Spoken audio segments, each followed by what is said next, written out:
ጤናስጥልን ተከበራችሁ የሬዲዮ ቤተሰቦችና አድማጮች የዕለቱን ዜናዎች እናሰማችኋለን። ዜናው የምናሰማችሁን ሀብታሙ አስፋና ታምሩ ገዳንን ባለንበት ሰዓት አቆጣጠር የዛሬ ነሐሴ 13 ቀን 2018 ዜናዎችን ከማሰማታችን በፊት እንኳን ለደብረ ታቦር የቡሄ በዓል አደረሳችሁ ያል መልካም ምኞታችን እንገልጻለን። ከዕለቱ ዜናዎች በፊት አርዕስተ ዜናውን እናስቀድማለን።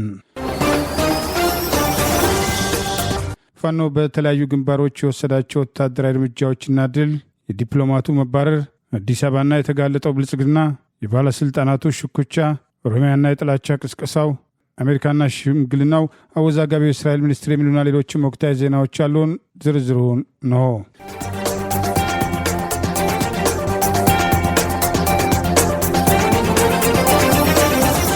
ቴዎድሮስስ ደብረ ማርቆስ አቅራቢያ የምትገኘውን ደብረ ዘይት ከተማ ነጻ ወጣ። በጠላት ላይ ከፍተኛ ድል ተቀዳጅቷል። የምስራቅ ጎጃም ዞን ስናን ወረዳ ባለስልጣናት አንዱ በዚሁ መደምሰሱ ታውቋል። የአማራ ፋኖ ብሔራዊ ንቅናቄ አፋብን ቴዎድሮስስ 206ኛ ኮር 14ኛ ክፍለ ጦር ንጉሥ ተክለ ሃይማኖት ሻለቃ 14ኛ ክፍለ ጦር ቃኝ መሐንዲስና የ24ኛ ክፍለ ጦር የስናን አባጅሜ ሻለቃ ባደረጉት ጥምር ውጊያ ምስራቅ ጎጃም ዞን በደብረ ማርቆስ አቅራቢያ በስናን ወረዳ ደብረ ዘይት ማርያም ከተማን ነጻ በማውጣት በአገዛዙ ስልጣን አስጠባቂ ጦር ላይ ከፍተኛ ሰብአዊና ቁሳዊ ኪሳራ ማድረሳቸውን አንድ ሬጅመንት ያገዛዙ ስልጣን አስጠባቂና 42 ባንዳ ሚሊሻዎች በዚህ ኦፕሬሽን መደምሰሳቸው ተገለጸ። አፋብን ቴዎድሮስስ 206ኛ ኮር 14ኛ ክፍለ ጦር ህዝብ ግንኙነት ዛሬ ነሐሴ 13 ቀን 2018 የነበረውን የውጊያ ውሎ አስታኮ ባወጣው በዚሁ መረጃ በምስራቅ ጎጃም ዞን በደብረ ማርቆስ አቅራቢያ በስናን ወረዳ በደብረ ዘይት ማርያም ወታደራዊ ስትራቴጂክ ቦታ በሆነችው ለወራት መሽጎ የነበረው የአብይ አገዛዝ ስልጣን አስጠባቂ ሰራዊት ላይ ንጋት ላይ ዛሬ ነሐሴ 13 ቀን 2018 አፋብን ቴዎድሮስስ 206ኛ ኮር 14ኛ ክፍለ ጦር ቃኝና መሐንዲስ ንጉሥ ተክለ ሃይማኖት ሻለቃና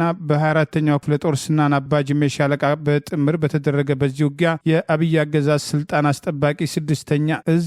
10ኛ ክፍለ ጦር ለወራት ከመሸገባት ደብረ ዘይት ከተማ ከፍተኛ ሰብአዊና ቁሳዊ ኪሳራ አስተናግዶ ከተማዋን ነጻ ማውጣት መቻሉን ገልጿል። ደብረ ማርቆስ አቅራቢያ በምትገኘው በዚች ከተማ ለወራት መሽጎ የነበረው የጠላት ስልጣን አስጠባቂ ሰራዊት ሰላማዊ ሰዎችን በማጥቃት ንብረት በመዝረፍ ከፍተኛ ጉዳት ያደረሰ ሲሆን ዛሬ ፋኖ በወሰደው የተጠና ወታደራዊ እርምጃ አንድ ሬጅመንት ያገዛዙ ስልጣን አስጠባቂ ጦር ሲደመሰስ 20 መማረካቸውን፣ 42 ባንዳ ሚሊሻ መደምሰሱን፣ 56 የነፍስ ወከፍ ክላሽ 2 ብሬን፣ 9500 የክላሽ 2000 የብሬን ተተኳሽ መማረኩን፣ 400 የድሽቃ ጥይት፣ 4 አብራራው 2 የኪያዝ 20 ስልጣን አስጠባቂ ወታደሮች መማረካቸውንም ይሄው መረጃ ጠቅሷል። ዛሬ በደብረ ታቦር በዓል ፋኖ በህዝብ ላይ ጥቃት ሲያደርስና በአካባቢው ወታደራዊ ስትራቴጂክ ቦታ ይዞ የቆየውን የጠላት ኃይል ከጥቅም ውጭ በማድረግ ከተማዋን ነጻ ማውጣቱን የገለጸው ይኸው መረጃ ስናን አባጅሜ ንጉሥ ተክለ ሃይማኖት ወንድማማቾቹ ለፍቅር ነው እንጂ ለጸባይ መቹ ደብረ ዘይት ሲተኮስ የአብይ ሰራዊት ጨሞጋ ደረሰ፣ ነበልባኑ ፋኖ ሲከምረው ዋለ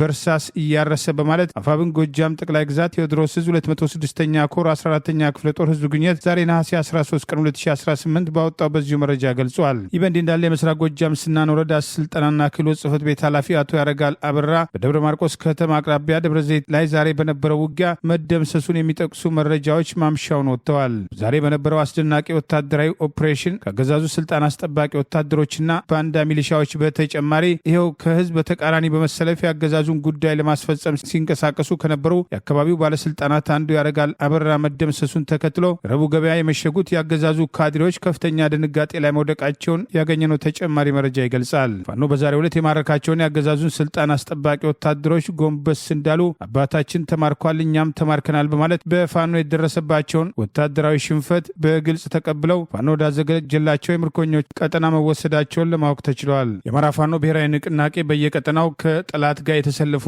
ባንዳ አድማ ብተና ሚሊሻና ፖሊሶች ከወገናቸው በተቃራኒ ከመቆም ይልቅ የፋኖን የምህረት አዋጅ ተቀብለው ከጠላት ራሳቸውን እንዲለዩ ተደጋጋሚ ጥሪ ሲያቀርብ መቆየቱ አይዘነጋም። ሳብ የዘም የግልገል ይላል። የዘም የግልገል ደብረ ዘይት ነጻ ወጣለች። ደብረ ዘይት ያዘው እንጂ አውጥቶ ውስጥ አለ ማለት ምርኮኛል። አረ የኛ ነው ተው የወገን በኢትዮጵያ አዲስ አበባ ከተማ የሚገኙትም የጣሊያኑ አምባሳደርም የጫጉላ ጊዜያቸውም ሳያልቅም የዲፕሎማሲ ኢሚኒቲ በመንፈግም ከኢትዮጵያ መባረራቸው ተሰማ። የተለያዩ መገናኛ ብዙሃን እንደዘገቡት አዲስ አበባን ከረገጡ ገና 10 ወራት ያልሞላቸው አምባሳደር ሴሜም ፋብሬዜ የዲፕሎማቲክም ጥበቃቸው መብታቸው ወይም ፐርሶናል ነን ግራንታም ተነስቶ ወደ ሮም መመለሳቸውም ተሰምቷል። ይህ በመጀመሪያ ጊዜ በሚስጥር የተያዘው በኋላ ግን ወደ ሚዲያም ጆሮ የቀረበው መረጃ በአዲስ አበባና በሮም መካከል ለዘመናትም የቆየውን የሁለትዮሽ ትብብር ላይ ጋሬጣም እንዳይፈጥርም ተሰግቷል። በቪዛ መጠየቅ፣ በአስተዳደራዊና የገንዘብ አጠቃቀም፣ በቁሶችና በሸቀጦችም ዝውውር ዙሪያ ይካሄድ የነበረውን ፍተሻም እንዲነሳ የሚያደርግ ጠበቅ ያለ ፖሊሲን መተግበራቸው በሰፊው የተነገረው አምባሳደር ፋብሬዜ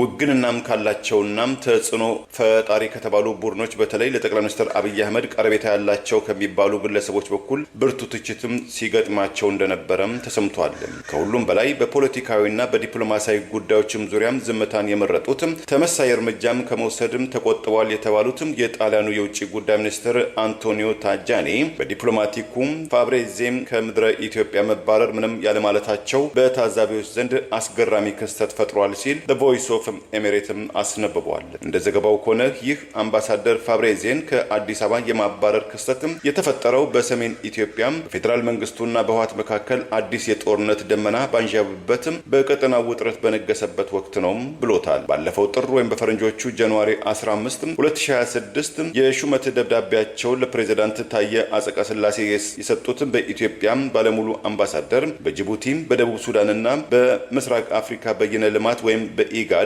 የጣሊያን ተወካይ የሆኑት ሳሚ ፋብሬዜም ወደ ሮም መባረራቸውን ጉዳይ እርሳቸውም ሆኑ የኢትዮጵያ ውጭ ጉዳይ ሚኒስትር አሊያም የጣሊያን አቻው እስካሁን ድረስም የሰጡት ማረጋገጫ አሊያም ማስተባበያ የለም።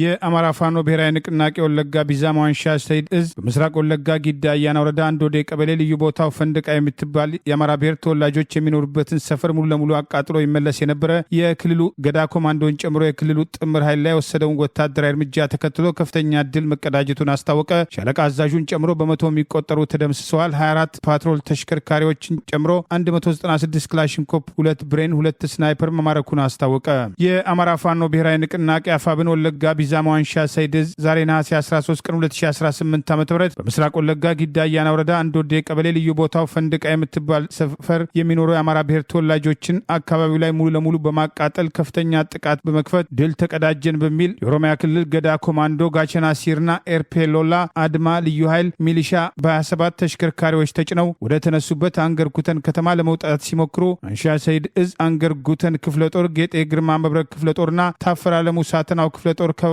በማድረግ በወሰዱት እርምጃ በ24 ተሽከርካሪ የተጫኑት ሻለቃ አዛዡን ጨምሮ በርካቶችን በመደምሰስ 196 ክላሽንኮፕ፣ 2 ብሬን፣ 2 ስናይፐር፣ 3 ኩንታል ብር፣ 6 መገናኛ ሬዲዮ፣ 3500 የዲስቃ ተተኳሽ፣ 9800 የብሬን ተተኳሽና ከ14000 በላይ የክላሽ ተተኳሽ፣ በርከት ያሉ ቦምቦች፣ ልዩ ልዩ ወታደራዊ ትጥቆች መማረክ መቻሉን ዛሬ ነሐሴ 13 ቀን 2018 የነበረውን ውጊያ አስታኮ እዙ ባወጣው መረጃ ገልጿል። ይህንን ገዳይ ኃይል በመክበብ በተወሰደው በዚህ ኦፕሬሽን ያገዛዙ ስልጣን አስጠባቂ ኃይል ከጊዳ አያና 28 ተሽከርካሪዎች ተጭኖ ሲመጣ አበሳ ጎራ ላይ በተወሰደው በዚህ የደፈጣ ጥቃት 4 ተሽከርካሪዎች ወደ ኋላ ሲመለሱ ቀሪዎቹ 24 ተሽከርካሪዎች በመደምሰስ ከተደመሰሱት በተጨማሪ 10 ማረካቸውን የአማራ ፋኖ ብሔራዊ ንቅናቄ ወለጋ ቢዛማ ዋንሻ ሰይድ እዝ ህዝብ ግንኙነት መምሪያ ዛሬ ይፋ ባደረገው በዚህ መረጃ አስታውቋል። ያገዛዙ ስልጣን አስጠባቂ ኃይል እስከ አፍንጫው ታጥቆ የአማራ ህዝብን ለመጨፍጨፍ ሲንቀሳቀስ እንደነበረ ያስታወሰው መረጃ የክልሉ ጥምር ጦር ላይ አንሻ ሰይድ እዝ በደፈጣ ዛሬ የወሰደው ወታደራዊ እርምጃ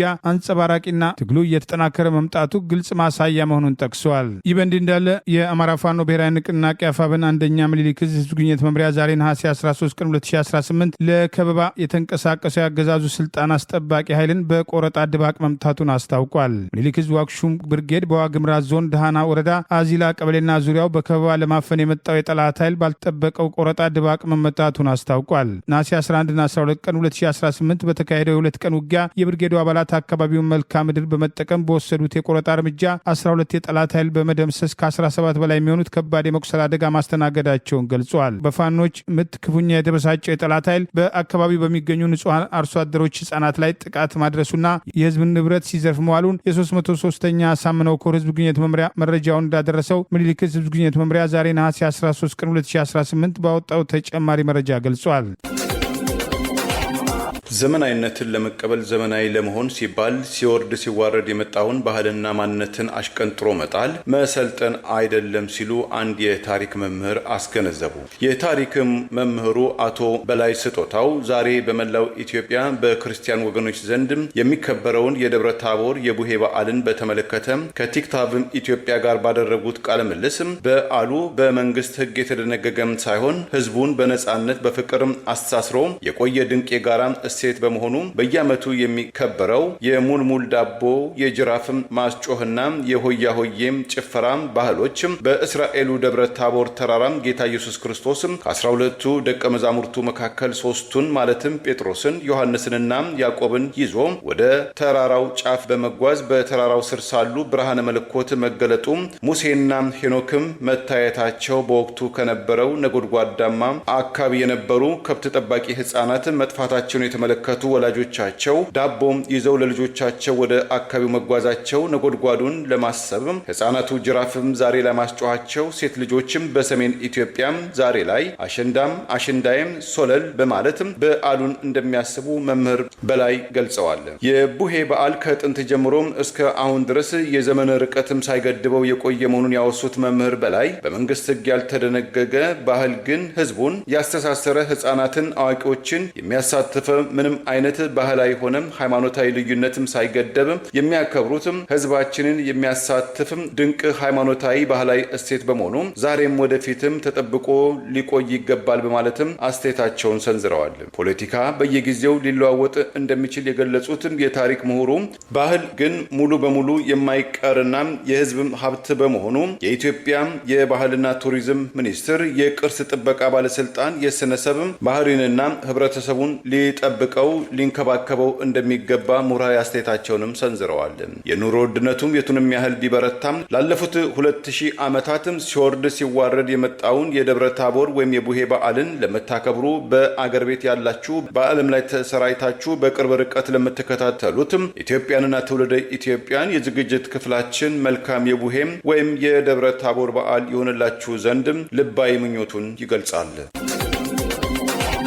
የይስሙላ ሀገራዊ ምክክር ዛሬ ይጠናቀቃል የተባለበት ተጨማሪ ቀን ተራዝሟል። ብዙዎች ያልተስማሙባቸው ሀሳቦች ጭምር ተካተው በአጠቃላይ ምክረ ሀሳብነት መቅረባቸውን የሚጠቅሱ መረጃዎች ወጥተዋል። አዲስ አበባ በህገ መንግስቱ መሰረት የኦሮሚያ ክልል ዋና መቀመጫ ትሁን የሚል አዲስ አጀንዳ በማምጣት በቂ ውይይት ያልተደረገበት ሀሳብ እንዲካተት መደረጉን የሚጠቅሱ መረጃዎች ወጥተዋል። አዲስ አበባ የፌዴራል መንግስቱ መቀመጫ ትሁን የሚለው የአብላጫ ተወያዮች ሀሳብ በተጓዳኝ ከተማዋ በህገ መንግስቱ መሰረት የኦሮሚያ ክልልም መቀመጫ መሆኗ እውቅና ይሰጥ የሚለው አዲስ ሀሳብ በጫና ለማስፈጸም እየተንቀሳቀሱ ሲሆን ዛሬ ነሐሴ 13 ቀን 2018 ይጠናቀቃል ተብሎ የነበረውና ሐምሌ 8 ቀን 2018 የተጀመረው ምክክር የሀገሪቱን ስልጣን የተቆጣጠረው በኦሮሞ ብልጽግና ፓርቲ የሚመራው ኃይል ለሀገር ከፍተኛ አደጋ መሆኑን ይልቁኑ የአንድ ቡድንን ፍላጎት ለማስፈጸም ሀገሪቱን ለመበታተን ቆርጦ መነሳቱን በግልጽ ያሳየ መድረክ ሲሆን ይህንን ህገወጥነትና የኮሚሽኑን የኦሮሞ ብልጽግና ፓርቲ ጉዳይ አስፈጻሚነት የተጋለጠበትን ሂደት በማድበስበስ የኮሚሽኑ ምክትል ኮሚሽነር ሂሩት ገብረስላሴ ኦዳ ዛሬ ሌሎችን አትስሙ በማለት ምክክሩን ተከትሎ ሌላው ቀርቶ ካገዛዙ ጋር በመለጠፍ በአማራ ህዝብ ላይ ጦርነት መታወጁን ሲደግፍ የነበረው አብን ጨምሮ የተለያዩ ተሳታፊዎች የሲቪክ ማህበራት ተወካዮች ጭምር ተቃውሞ ያቀረቡበትን ሂደት ወደ ጎን በማድረግ ከስምምነት ላይ ተደርሷል። በነገው ዕለት ይጠናቀቃል። ለ4 ሺዎቹ ተወያዮች የተስማሙበት ሀሳብ ቀርቧል የሚል መግለጫ ሰጥተዋል። በምክክሩ ኮሚሽን ውስጥ የኦሮሞ ብልጽግና ፓርቲ ከፍተኛ ባለስልጣናትና በሂደት ውስጥ በተሳታፊነት የተወከሉ ተለይተው ከተመደቡበት ቡድን ውጭ በመውጣት የጠቅላይ ሚኒስትሩ አማካሪዎች የተባሉት የቀድሞ የኦነግ ቃል አቀባይ ቀጀላ መርዳሳን ጨምሮ በጠቅላይ ሚኒስትሩና የኦሮሚያው ክልል ፕሬዚዳንት አቶ ሽመልስ አብዲሳ በተለየ መንገድ የተደራጀ ቡድን ኮሚሽኑ ለውይይት ያጸደቃቸውን ደንብና መመሪያዎች ጭምር በመጣስ የፈለገውን ሲያደርግ የቆየ ሲሆን ተወያዮች ከተስማሙባቸው አጀንዳዎች ውጭ በቃለ ጉባኤ ያልተካተቱ ጉዳዮችን በማካተት የተካተቱና እንፈልጋቸው የሚሏቸውን ቆርጦ በማውጣት የእኛን ፍላጎት አያስፈጽሙም ያሏቸውና አዲስ አበባ የሁሉም ኢትዮጵያን ከተማ መሆን አለባት፣ ህገ መንግስቱ ሊሻሻል የሚችልባቸው ስርዓቶች በአግባቡ መጠናት አለባቸው፣ ፓርላሜንታዊ ስርዓት የሚለው ጨምሮ የሀገሪቱን ቋንቋና መጠሪያ ጭምር ለመቀየር ጥያቄ እስከ ማቅረብ የደረሰው ቡድን ጥላቻውን በልክ እንዲያደርገው በየደረጃው አስተያየታቸውን የሰጡ ተወያዮች በአገዛዙ የደህንነት አባላት በእነዚህ ተሳታፊ በተባሉ ስልጣን ደርበው በሚንቀሳቀሱ ግለሰቦች ጭምር ማስፈራሪያ፣ ዛቻና ፍረጃ የደረሰባቸው ሲሆን ከተለያዩ የሀገሪቱ አካባቢዎች በአገዛዙ ተመርጠው ጉዳይን ያስፈጽማሉ፣ በሽፋን እጠቀምባቸዋለሁ ያላቸው ተሳታፊዎች በአብላጫው አዲስ አበባን የአንድ ክልል ንብረት አናደርግም፣ የኢትዮጵያን መቀመጫ ነች፣ የፌዴራል መንግስቱ መቀመጫ ሆና ወይም ራሷን በራስ ገዝ ትተዳደር የሚለውን ጥያቄ ወደ ጎን ሲገፋ የቆየው ይህ ቡድን በምክትል ኮሚሽነሯና በሌላው ኮሚሽነር ዶክተር ዮናስ አዳዬ አማካኝነት ራሱ ኮሚሽኑ አስቀድሞ ተስማማባቸው ያላቸውን መመሪያና ደንቦች ጭምር በመጣስ የዚህን ቡድን ፍላጎት ለማስፈጸም ሲንቀሳቀሱ መቆየታቸውን በዚህ ሁሉ ግርግር ውስጥ ከዚህ ቀደም ከነበረው ውይይት በተለየ አዲስ አበባ የፌዴራል መንግስቱ መቀመጫ ከመሆኗ በተጨማሪ ከኦሮሚያ ክልል ጋር የጥቅም ሽርክና እንዲኖራት የሚል አዲስ ሀሳብ በማካተት የኦሮሚያ ክልል መቀመጫ መሆኗን በህገ መንግስት እውቅና ይሰጠው የሚሉ ደባል አጀንዳዎችን በማምጣት ይህንኑ ተወያዮች ተስማምተዋል በሚል ለማካተት እየተንቀሳቀሱ መሆኑ ታውቋል። የአገዛዙን ጉዳይ ለመፈጸም እየተንቀሳቀሰ ያለውና በኦሮሞ ብልጽግና ፓርቲ ሙሉ ለሙሉ እየተሾፈረ ያለው ሀገራዊ ምክክር ኮሚሽን ዋና ኮሚሽነር ፕሮፌሰር መስፍን አርአያ በየትኛውም ጉዳይ ላይ ውሳኔ አይተላለፍም የሚል አስተያየት ቀደም ብለው ሲሰጡ የነበሩ ሲሆን በሂደር ያድራሉ ያሏቸው አጀንዳዎች ጭምር ያሉ ቢሆንም ምክትል ኮሚሽነሯ በብዙ ጉዳዮች ስምምነት ተደርጓል፣ የመጨረሻው በነገው ዕለት ይጠናቀቃል የሚል መግለጫ የሰጡ ሲሆን በሂደቱ የታዩ ህገወጥነትና የተጋለጠ ሴራውን በተመለከተ ኮሚሽኑን ብቻ ስሙ በማለት በዛሬው የጥቂት ደቂቃ መግለጫቸው ለመጥቀስ ሞክረዋል። የሲዳማ ክልል የስልጣን ሽኩቻ ተጠናክሮ መቀጠሉን ሁለት ባለስልጣናት የጤና እክልን ምክንያት ማድረግ ከስልጣን መልቀቂያ ማስገባታቸው ተገልጿል። አጃቢዎቻቸው ተነስተው ሌላ ስራ መመደባቸውን የሚጠቅሱ መረጃዎች ወጥተዋል። በሲዳማ ክልል ከመልካም አስተዳደርና ሙስና ጋር በተገናኘ ስማቸው የሚነሳ የክልሉ ባለስልጣናት ጎራ ለይተው ለስልጣን እየተሻኮቱ ሲሆን ሽመልስ አብዲሳ የክልሉ ፕሬዚዳንት ለመለወጥ ከህግ ከተሰጣቸው ስልጣን በላይ ማሰባቸውን መናገራቸውን ተከትሎ አስቀድሞም አንዱን ለመጣ ሲንቀሳቀሱ የነበሩ የክልሉ ባለስልጣናት መካከል በተለይም የክልሉ የወቅቱ ፕሬዚዳንት ደስታ ሌዳሞና በክልሉ ብልጽግና ጽህፈት ቤት ኃላፊ አቶ አብርሃም ማርሻሎ መካከል ያለው የቡድን ስልጣን ሽኩቻ ተጠናክሮ መቀጠሉን የሚጠቅሱ መረጃዎች ወጥተዋል። የብልጽግናው ጽህፈት ቤት ኃላፊ በተመሳሳይ ሙስናና ህገወጥ የስልጣን ጥቅም የመሬት ቅርምት ስማቸው አብሮ የሚነሳ ቢሆንም ፕሬዚዳንቱን ከስልጣን አስወግደው በምትኩ ለመሾም ከነ አቶ ሽመልስ አብዲሳ ጋር ግንባር ፈጥረው እየተንቀሳቀሱ መሆናቸውን የሚጠቅሱ መረጃዎች ወጥተዋል። የክልሉ ፕሬዚዳንት ደስታ ሌዳሞ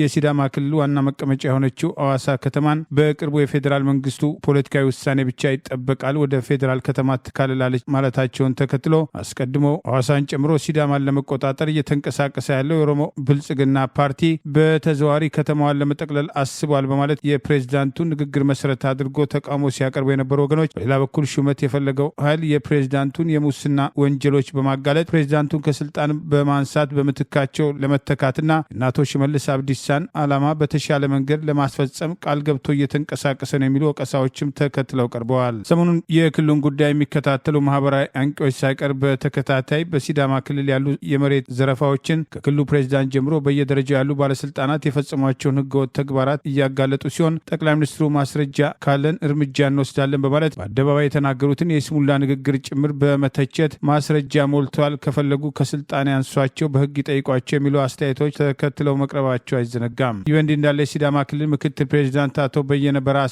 የክልሉ ብልጽግና ቅርንጫፍ ጽህፈት ቤት የርዕዮተ ዓለምና የፖለቲካ ዘርፍ ኃላፊው አቶ አስፋው ጎኔሶ የጤና እክልን ምክንያት ማድረግ ስልጣናቸውን ለመልቀቅ መልቀቂያ ማስገባታቸውና ይህንኑ ተከትሎ ከ15 ቀናት በፊት አጃቢዎቻቸው እንዲነሱ ተደርገው ወደ ሌላ ስራ መመደባቸውን የሚጠቅሱ መረጃዎች ወጥተዋል። በሲዳማ ክልል ከፍተኛ አመራሮች መካከል ያለውን የስልጣን ሽኩቻ ተከትሎ የሁለቱ ባለስልጣናት ከ7 ዓመታት በላይ በክልሉ በስልጣን በቆዩበት ወቅት የበሉትን በልተው የሰሩትን ህገወጥ ተግባር ሰርተው በመጨረሻ ሁኔታውን በመርዳት ስልጣን ለመልቀቅ ጤናን ሽፋን አድርገው መልቀቂያ ማስገባታቸው አንዳንዶች በበጎ እርምጃ የተመለከቱላቸው ሲሆን የቀሩትም በስልጣን የሚሻኮቱ ባለስልጣናት ተመሳሳይ እርምጃ እንዲወስዱ በማህበራዊ ሚዲያ እስከ መጠየቅ ደርሰዋል። ሲዳማን ከኦሮሚያ ክልል በሚያዋስኑ አካባቢዎች የኦሮሚያ ክልል በኦነግ ሸኔ ስም በተደጋጋሚ ነዋሪዎች ላይ ጥቃት መፈጸም፣ መኖሪያ ቤቶችን በማቃጠል አካባቢውን ለመቆጣጠር መንቀሳቀሱ በተደጋጋሚ በቅሬታ ሲነሳ መቆየቱ አይዘነጋም።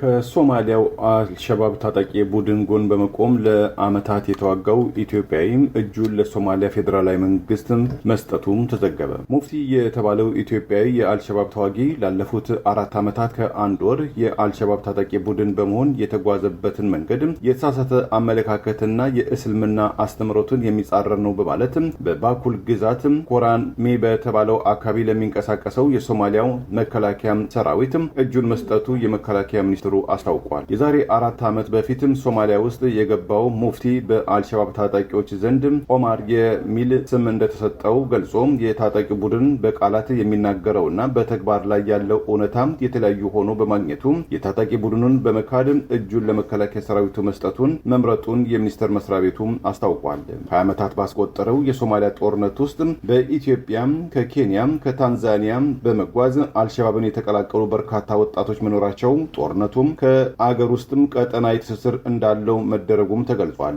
የደቡብ ምዕራብ ሶማሊያ አካል የሆነችው ከኢትዮጵያ ድንበር አቅራቢያ የምትገኘው የባኩል ግዛት ቁልፍ ስፍራ በመሆኗ አልሸባብን ከአካባቢው ለማጽዳት ወይም እንቅስቃሴውን ለመክታት በሚደረገው የፌዴራል መንግስቱና አጋሮቹም ጸረ አልሸባብ ዘመቻ ዛሬም ተጠናክሮ መቀጠሉን ከአካባቢ የወጡ መረጃዎች ይገልጻሉ። ሳውዲና የመን በድንበራቸው ላይ ከኢትዮጵያ ኦሮሚያ ክልል በስፋት ሄዱና በተለይም ከአሩሲ አካባቢ ሄደናል ያሉ ራሳቸውን በማደራጀት ተመሳሳይ ኦሮምኛ ቋንቋ የሚናገርና ከወሎ አካባቢ ሄደን ወጣት በቀጥታ የቲክቶክ ስርጭት በአደባባይ እስከ ማረድ የደረሱ ግለሰቦች ታጥቀው እስከ መንቀሳቀስ መድረሳቸው መረጃ መውጣቱን ተከትሎ ልዩ ቡድን አቋቁመው አሰሳ መጀመራቸውን የሚጠቅሱ መረጃዎች ወጥተዋል። በአገሪቱ የቀድሞ ኢትዮጵያ አምባሳደርና የቀድሞ ኦነግ አመራር የነበሩት ሌንጮ ባቲም ከቡድኑ ጋር በተገናኘ ስማቸው መነሳት ጀምረዋል። በአስቸጋሪ ሁኔታ ውስጥ ባህር ተሻግረው ወደ ሳውዲ ለመግባት በየመን ድንበር ላይ በህገወጥ አሸጋጋሪዎች መከራቸውን የሚያዩ ኢትዮጵያውያን ስደተኞችን በተደራጀ መንገድ ከፍተኛ ሰብአዊ ጥቃት በመፈጸም በመዝረፍ ሴት ወንድ ሳይሉ አስገድዶ በመድፈር ከሚፈጽሙት ድርጊት ባለፈ በቀጥታ የቲክቶክ ስርጭት እነዚሁ ከኢትዮጵያ ኦሮሚያ ክልል አሩሲ ሄደናል ያሉ ራሳቸውን በቡድን ያደራጁ አሸባሪዎች ሰሞኑን በቲክቶክ ቀጥታ ስርጭት ህይወቱን ያጠፉት በኦሮምኛ ቋንቋ አንድ ለእናቴ ነኝ ባካችሁ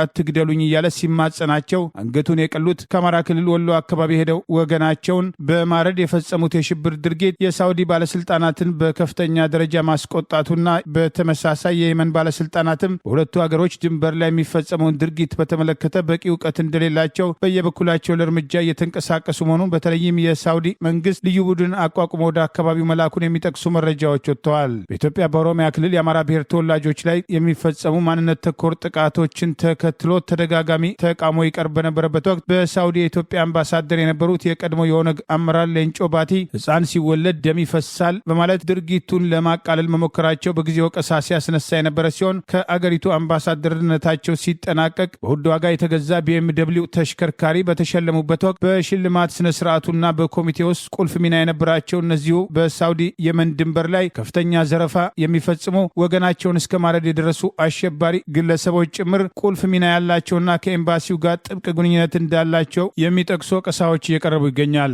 የቀድሞው በሳውዲ አረቢያ የኢትዮጵያ አምባሳደር የነበሩት ሌንጮ ባቲ በአሁኑ ወቅት በአገዛዙ ቁጥጥር ስር ባለውና የኢትዮጵያ ስም ይቀየር፣ ቋንቋ ይለወጥ፣ አዲስ አበባ ከተማ በኦሮሚያ ክልል ትካተት ከሚሉ አገሪቱን በማሳነስ በተለይም የአማራ ሕዝብን በጥላቻ ጭምር ተጠያቂ በማድረግ በዚሁ ምክክር ሂደት ውስጥ ከፍተኛ ወከባና ባልተወከሉበት ቡድን ጭምር እየገቡ ጫና ሲፈጥሩ ከነበሩ ግለሰቦች አንዱ መሆናቸው ሲጠቀስ የቆየ ሲሆን ከሳውዲ አምባሳደርነታቸው በኋላ በኢትዮጵያ የአሜሪካ አምባሳደር እንዲሆኑ ለሹመት ታጭተው የነበረ ቢሆንም በአሜሪካ ቆይታቸው ወቅት በሕግ ከሚያስጠይቃቸው ጉዳይ ጋር በተያያዘ የአሜሪካ መንግስት ሹመታቸውን አልቀበልም በማለቱ ጠቅላይ ሚኒስትር አብይ አህመድ የቀድሞ ሰላም ሚኒስትር የነበሩት ብናልፍ አንዱዓለምን በአምባሳደርነት መሾማቸው በጊዜው ሰፊ መነጋገሪያ ሆኖ እንደነበር አይዘነጋም። ሳውዲና የመን ባለስልጣናት በአገራቸው ኢትዮጵያን የአይስ ድርጊትን የሚፈጽሙ አሸባሪዎች መኖራቸውን ተከትሎ በየበኩላቸው ልዩ ቡድን ማቋቋማቸውን የሚጠቅሱ መረጃዎች በተለይም የሳውዲ ፖሊሶች በአካባቢው ድርጊቱን ከሚፈጽሙ መካከል የተወሰኑትን በቁጥጥር ስር ማድረጋቸውን የሚጠቅሱ መረጃዎችን መውጣት ጀምረዋል። ኢትዮጵያውያን በማህበራዊ ሚዲያ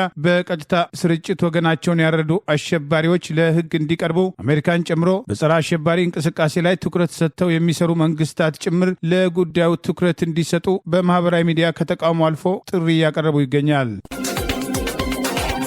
በታላቁ የኢትዮጵያ ህዳሴ ግድብና በአባይ ወንዝ አጠቃቀም ዙሪያ በኢትዮጵያና በግብጽ መካከል ለረጅም ጊዜያትም የዘለቀውን አለመግባባትና ዲፕሎማሲያዊ ቁርቋሶን በዲፕሎማሲያዊ መንገድ ለመፍታት የአሜሪካ አስተዳደር ድርድር ለማስጀመር ዝግጁ መሆኑን የፕሬዚዳንት ዶናልድ ትራምፕ ከፍተኛ አማካሪው አስታወቁ። የፕሬዚዳንት ትራምፕ የአፍሪካ ጉዳይ ከፍተኛ አማካሪው አምባሳደር ማሶድ ባሎስ ዋሽንግተን በኢትዮጵያ በግብጽና በሱዳን መካከል ውይይት እንዲቀጥል ለማመቻቸትና ሶስቱ ሀገራት በግድቡ ዙሪያ ያልተፈቱ ያሏቸውን ጉዳዮችን እንዲፈቱ ቴክኒካዊ ድጋፍ ለማቅረብ ዝግጁ ነችም ብለዋል። እንደ ኢጂፕት ኢንዲፐንደንት ዘገባም በአምባሳደር ቦሎስ የትራምፕ አስተዳደር ወገኖቹ ወደ ድርድርም ተመልሰው ሁሉን አቀፍ ስምምነት ላይ ለመድረስ እንዲሰሩ እንደሚሻም ገልጸዋል። ይህ የአሜሪካም ጥረት የመጣው የኢትዮጵያው ጥቁር አባይ ዋና ገባሪ በሆነው በአባይ ወንዝ ላይ የገነባችውን የህዳሴ ግድብ አሰራር በተመለከተ በግብጽና በኢትዮጵያ መንግስታት መካከል ያለው ውጥረት በከፍተኛ ሁኔታ በተባባሰበት ወቅት መሆኑም ተመልክቷል።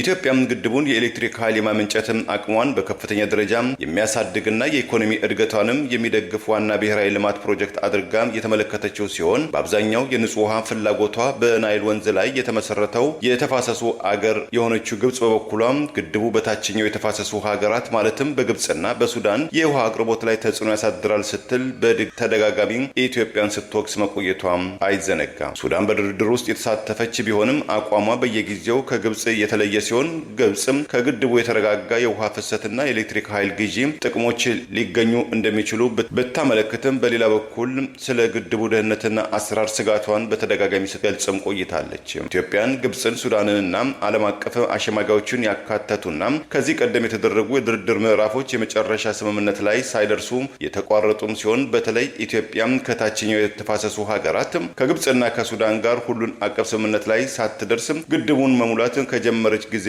አንስቶ አለመግባባቱም ይበልጥም ተካሮም ቆይቷል። የፕሬዚዳንት ትራምፕ አስተዳደር አዲስ የግፊት ጥረት የመጣው ኢትዮጵያ በናይልና በገባሮቹ ላይ ተጨማሪ 3 የውሃ መሰረተ ልማቶችን ለመገንባት ባላት እቅድ ላይ ግብጽ አዲስ ማስጠንቀቂያ በሰጠችበት ወቅት መሆኑም ታውቋል። በምክክር ሽፋን አዲስ አበባን ወደ ኦሮሚያ እናጠቃልላለን በሚል በህገወጥ መንገድ ሲንቀሳቀስ የነበረው ቡድን ከተለያዩ አገሪቱ አካባቢዎች በመጡና በአገዛዙ ይሁንታ በተሰበሰቡ ተሳታፊዎች ጭምር ተቃውሞ ሲቀርብበት በምክክሩ ሂደትም ጸረ አማራ ቅስቀሳዎችን አጠናክሮ ከመቀጠል አልፎ ይህንኑ በአገዛዙ ካድሬዎችና ስርዓቱ በሚደግፋቸው መገናኛ ብዙሃን በኩል የጥላቻ ቅስቀሳ አጠናክሮ መቀጠሉ አደገኛ መሆኑ የተገለጸ ነው። በጠቅላይ ሚኒስትር አብይ አህመድ የሚመራው ኦሮሞ ብልጽግና ፓርቲ ለአገሪቱ አደገኛና ከፋፋ መሆኑ በተግባር የታየበት ባለፉት አንድ ወራት የተካሄደው ሀገራዊ ምክክርን ተከትሎ የኢትዮጵያ ስም ይቀየር፣ ፊደሏ ይለወጥ፣ የባንዲራው ቀለም ሙሉ ለሙሉ ይለወጥ ከማለት አልፎ አዲስ አበባን የኦሮሚያ ክልል አካል እናደርጋለን፣ የፌዴራል መንግስቱ መቀመጫ ትሆናለች ማለት ኢትዮጵያን ለመበታተን ያቀረባቸውን አጀንዳዎች ራሱ ይደግፉኛል ብሎ በጠራቸውና በይስሙላ ምክክር ስም ያሳልፉልኛል ያላቸው ተሳታፊዎች ጭምር እየተቃወሙ መምጣታቸውን ወደ ጎን በማድረግ በቀጥታ የተቃወመን አማራ ነው በሚል በአማራ ህዝብ ላይ ያነጣጠረ የጥላቻ ቅስቀሳ ከምክክር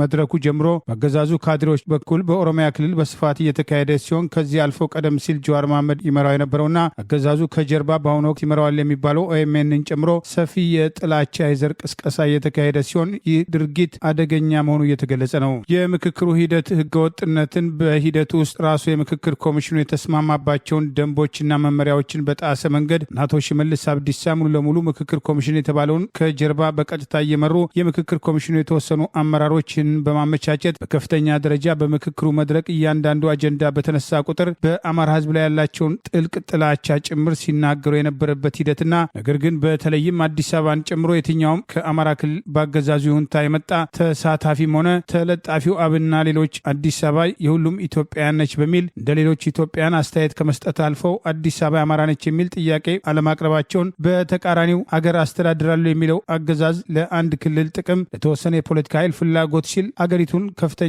አደጋ ውስጥ የሚከት አቋሙን እስከ መጨረሻው ድረስ እያራመደ መቆየትና ይህንን ተከትሎ በአደባባይ ለደረሰበት ሽንፈት የአማራ ህዝብን ተጠያቂ በማድረግ ተጨማሪ የዘር ጥላቻ ቅስቀሳ ከአዳራሽ አልፎ በኦሮሚያ ክልል የተለያዩ አካባቢዎች በያዛቸው መዋቅሮች እያካሄደና በአገዛዙ በሚደገፉ ኦኤምኤንን በመሰሉ የዘር ጥላቻ መቀስቀሻ መገናኛ ብዙሃን ይህንኑ አጠናክረው መቀጠላቸው ይህን መሰረት አድርጎ ተጨማሪ ማንነትና ሃይማኖት ተኮር ጥቃቶች ሊፈጸሙ ይችላሉ የሚሉ ስጋቶች ተጠናክረው ቀጥለዋል። የሰብአዊ መብት ተሟጋቾች፣ ዓለም አቀፍ መገናኛ ብዙሃን፣ ጉዳዩ የሚያሳስባቸው ወገኖች በጠቅላይ ሚኒስትሩ የሚመራው ኦሮሞ ብልጽግና ፓርቲ እየሄደበት ያለው አደገኛ የዘር ቅስቀሳ ተጨማሪ ጥፋትና ጉዳት እንዳያስከትል የበኩላቸውን ተጽዕኖና ጫና እንዲያደርጉ ጥሪ እየቀረበ ሲሆን በዓለም አቀፍ ደረጃ የሚንቀሳቀሱ ተቋማት ጭምር ኦኤምኤንን የመሰለ የዘር ጥላቻ ቅስቀሳ የሚያደርጉ መገናኛ ብዙሃን ተገቢው እርምጃ እንዲወሰድባቸው ዲፕሎማሲያዊ ጥረት ሊያደርጉ ይገባል የሚሉ ጥሪዎችም እየቀረበው ይገኛል። የምክክር ሂደቱ በይፋ ለህዝብ እንዲገለጽና ምን አይነት ጥላቻ ያላ ያላቸው ስልጣን ላይ መቀመጣቸውን ጸረ ኢትዮጵያ አመለካከታቸው ጭምር በይፋ እንዲታወቅ ተሳታፊዎች ኮሚሽኑ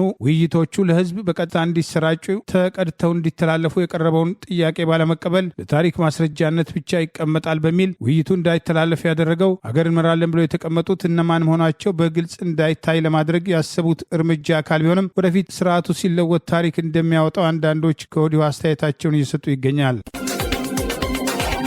የኤርትራ መንግስት በእንግሊዝ ውስጥ የዛሬ ዓመት በአንድ ጡረተኛ ላይ ጉዳት አድርሷል የተባለው ተጠርጣሪ ዜጋዬ ስለመሆኑ ማረጋገጫ ይሰጠኝ አለ። በኤርትራ ስም በርካታ ተጠቃሚዎችም እየተጠቀሙ ነው ሲል ተናገረ። በሎንዶን የሚገኘው የኤርትራ ኤምባሲ ዛሬ ባወጣው መግለጫ ባለፈው ዓመት በወርሃ ሐምሌ ወይም በፈረንጆቹ ጁላይ 2025 በሰሜን ሎንዶን ከተማ ሃሮ አካባቢ በሚገኘው የቅዱስ ዮሐንስ ቤተክርስቲያን አቅራቢያም ተቀምጠው የነበሩ መጠጥም የተጎነጩ የ60 ዓመቱን ጡረተኛ ለ20 ደቂቃ በዘለቀ በድብደባ በአካባቢው በነበሩ የአይን እማኞችና የተንቀሳቃሽ ምስል ቪዲዮ አማካኝነት በተቀረጸ ቪዲዮ ፖሊስም ጣልቃ ገብነት በቁጥጥር ስር የዋለው የ33 ዓመቱ ብሩክ ደሳለኝ ኤርትራዊ ተብሎ መቅረቡ አልቀበልም፣ ምክንያቱም በዚህ ስም የተመዘገበ ኤርትራዊ ባለመኖሩ ማረጋገጫ ሻለው ብሏል። ኤምባሲው ባወጣው መግለጫ በሃሮን የመጀመሪያው የወንጀል ፍርድ ቤት ወይም ክራውን ፍርድ ቤት የተገኙ ከህዝብ የተወጣጡ ዳኞች ወይም ጁሪ ተጠርጣሪው ብሩክን በሰው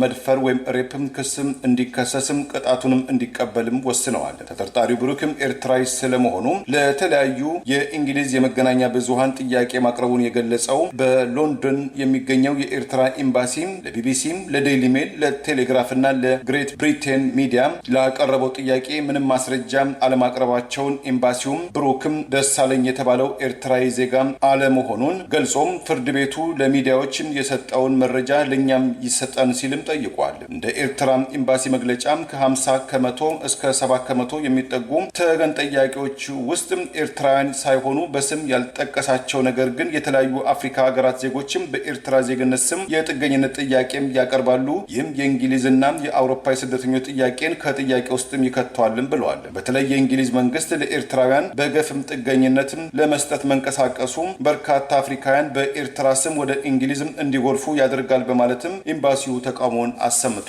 ከዚህም በተጨማሪ በስደተኛ ወንጀል በተፈጸሙ ቁጥርም ከኤርትራውያን ጋር ይያያዛል ያለው በእንግሊዝና በአየርላንድ የኤርትራው ኤምባሲ የኤርትራውያን ማህበረሰብን እሴትና ባህልን የሚያጎድፍ ነው በማለትም ውግዘቱንም ገልጿል። በፍልስጤም ራስ ገዝ ውስጥ የሚገኙ ፍልስጤማውያን በኮታ ምሽት ላይ መገደል አለባቸው የሚል አነጋጋሪ አስተያየት የሰጡትም የእስራኤሉ ከፍተኛ ባለስልጣን ብርቱ ዓለም አቀፍ ተቃውሞ ገጠማቸው። ከስልጣናቸውን በአስቸኳይ እንዲወገዱም ተጠየቀ። ቀኝ ዘመሙ የእስራኤል ብሔራዊ ደህንነት ሚኒስትር ኢታሚር ባን ጋቪር የቀድሞው የጋዛ ታፋኝ ከነበሩትም መካከል አንዱ የሆነው ታሳሪዎች ነጻ ይሁኑ የተባለው ራዲዮ አዘጋጅ ሮሚ ባርሼኬ ጋር ባለፈው ሰኞ በነበራቸው የፖድካስትም ቃለ ምልልስም በጋዛ ውስጥም ከነርሱ በኩል በየምሽቱም 30 ወይም 40 ሰዎች መገደል አለባቸው ብዬ አስባለሁ። እነዚህ ሰዎች የኛን ህይወትም አደጋ ውስጥ የሚጥሉ ብቻም ሳይሆኑ መኖር የማይገባቸው ናቸው። አጠቃላይ የጋዛ ሰርጥም የኛ የእስራኤላን ነው ብዬም አምናለሁ የሚል እጅግ አነጋጋሪ የሆነ አስተያየትም ሰንዝረው ነበር። የሚኒስትር ቤን ጋቪር አወዛጋቢ አስተያየትን ተከትሎ የፈረንሳይ ውጭ ጉዳይ ሚኒስትር ጄን ኖኤል ባሮት ዛሬ ባስተላለፉትም የውግዘት መልእክትም በጋዛ ውስጥ በየምሽቱ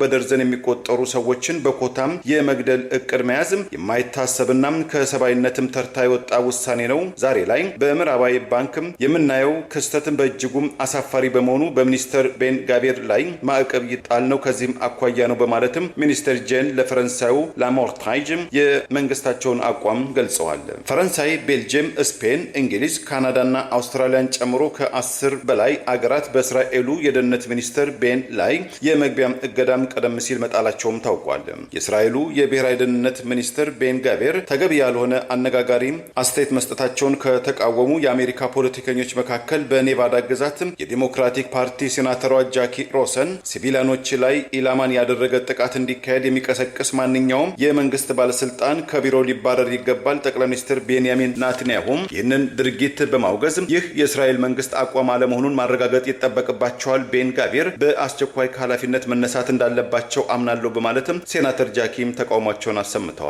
አወዛጋቢው ፖለቲከኛው ጠበቃና ሚኒስትሩ ቤን ጋቪር የፍልስጤም ታጣቂዎች ብቻም ሳይሆኑ በጋዛ ውስጥ በህይወት መኖር የማይገባቸው ያላቸው ሰዎችም መገደል እንዳለባቸው የገለጹ መሆኑን ተከትሎም ዘመኑን ያላጀው አስተያየታቸው ያስቆጣቸው በእረፍት ላይ የሚገኙት የጀርመኑ ቻንስለር ፍሬድሪክ ማርቴዝ ዛሬ በቃል አቀባያቸው በኩል ባስተላለፉት መልእክት ይህ አይነቱ አስተያየት ኢሰብአዊና ዓለም አቀፍ ሕግን የሚጣረስ ነው። እስራኤል የፍልስጤማውያንን ደህንነትን፣ ሰብአዊነትን ልታከብር፣ ሀብት ንብረታቸውን ልትንከባከብ ይገባል በማለትም ተቃውሟቸውን አሰምተዋል። የጀርመኑ የአረንጓዴ ፓርቲ፣ የክርስቲያን ዲሞክራቲክ ዩኒየን ወይም ሲዲዩ፣ የሶሻሊስት ዲሞክራቲክ ፓርቲ ኤስፒዲ ከፍተኛ አመራሮችም እንዲሁ በእስራኤሉ ብሔራዊ ደህንነት ሚኒስትር ቤን ጋቪር ላይ የከረረም ተቃውሞ አስተያየታቸውንም ሰንዝረዋል። ለዛሬ ያሉን ዜናዎች እነዚህ ናቸው። ዜናውን ስታደምጡ ለቆያችሁ የህብር ሬዲዮ ቤተሰቦችና አድማጮች ምስጋናችን ድረሳችሁ። የህብር ሬዲዮ ኦፊሻል ዩቲዩብ ቻናላችንን ሰብስክራይብ ያላደረጋችሁ ሰብስክራይብ በማድረግ በተጨማሪም የደውል ምልክቱን በመጫን የህብር ሬዲዮ ቤተሰብ እንድትቀላቀሉ በአክብሮት እንጋብዛለን። እንደ ወትሮ ሁሉ የህብር ሬዲዮ ቤተሰቦች ፕሮግራሞቻችንን ላይክ በማድረግ ሼር በማድረግ አስተያየቶቻችሁን በመስጠት አብሮነታችሁን እንድትገልጹ በአክብሮት እንጠይቃለን። በድጋሚ እናመሰግናለን። ጤና ይስጥልን። ቸር እንቆይ።